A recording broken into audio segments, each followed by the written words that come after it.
AP EAMCET 2025కి సంబంధించి normalisation గురించి అయితే చెప్తానమాట. ఒక రియాలిటీ ఏంటి అండ్ అలాగే మీరు వింటున్న వార్తలు ఏంటి అంటే చాలామంది 16 నుంచి 20 మార్కులు ఇలా ఇంక్రీజ్ చేస్తారు, ఇది నిజమా అని చాలామంది అయితే అడుగుతున్నారన్నమాట. దాని గురించి కూడా మీకైతే ఈ వీడియోలో డీటెయిల్గా చెప్తాను.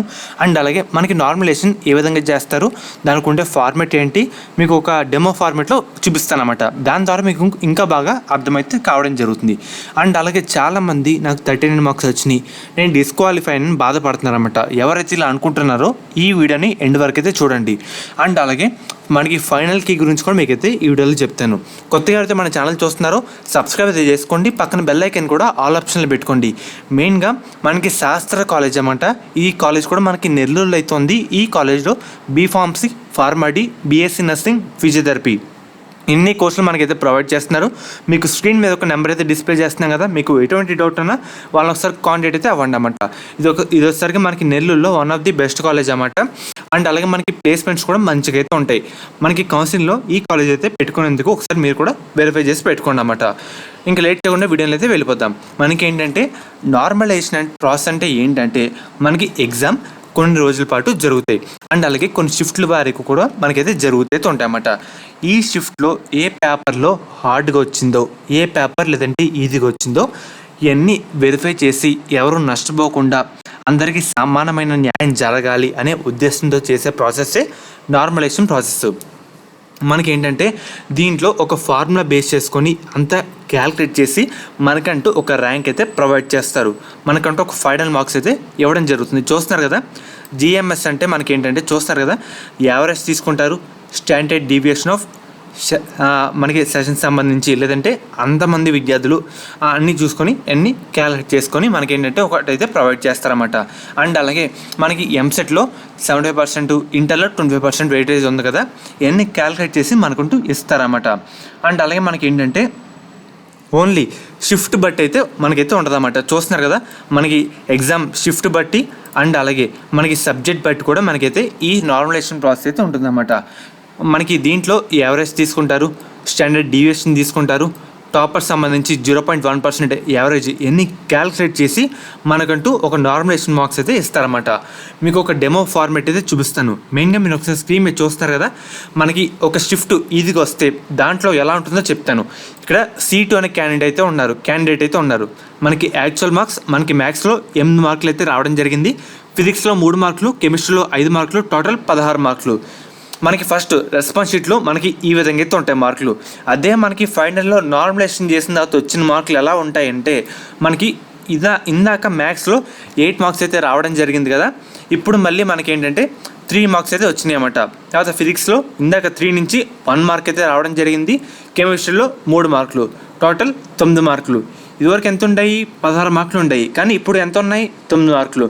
ఇలాగా మనకి షిఫ్ట్ బట్టి మనకు వచ్చిన మార్కులే మనకి పర్మనెంట్ మార్కులు అయితే కాదు. రెస్పాన్స్ షీట్లో మీరు అందరూ చూసుకున్నారు కదా, చాలామంది డిస్క్వాలిఫై లేదంటే నాకు తక్కువ మార్కులు వచ్చి బాధపడే వాళ్ళకి చెప్తాను, మనకి ఇవే ఫైనల్ మార్క్స్ కాదు, మనకు వచ్చిన మార్కులు పెరగచ్చు లేదంటే తగ్గచ్చు, మనకి షిఫ్ట్ బట్టి డిసైడ్ అయితే ఉంటుంది. ఈ షిఫ్ట్ కొంచెం ఈజీగా వస్తే మనకి మార్కులు అయితే తగ్గినాయి. అండ్ అలాగే మనకి ఏంటంటే ఇంకో షిఫ్ట్ చూపిస్తాను. ఈ షిఫ్ట్లో ఒక అబ్బాయికి 74 మార్క్స్ వచ్చినాయి, మ్యాథ్స్లో, ఫిజిక్స్లో 39 వచ్చినాయి, కెమిస్ట్రీలో 38 వచ్చినాయి, ఓవరాల్గా 151 వచ్చినాయి. రెస్పాన్స్ షీట్లో చూసుకున్నప్పుడు మనకి నార్మలైజేషన్ చేసిన తర్వాత ఇది సరిగ్గా హార్డ్ షిఫ్ట్ అన్నమాట. 74 నుంచి 77 మార్క్స్కి అయితే రావడం జరిగింది మ్యాథ్స్, ఫిజిక్స్ 41, ఫిజిక్స్లో మనకి 2 మార్క్స్ అయితే ఇంక్రీజ్ అయితే కావడం జరిగింది. ఇక్కడ మళ్ళీ కెమిస్ట్రీలో 1 మార్క్ తగ్గిందన్నమాట.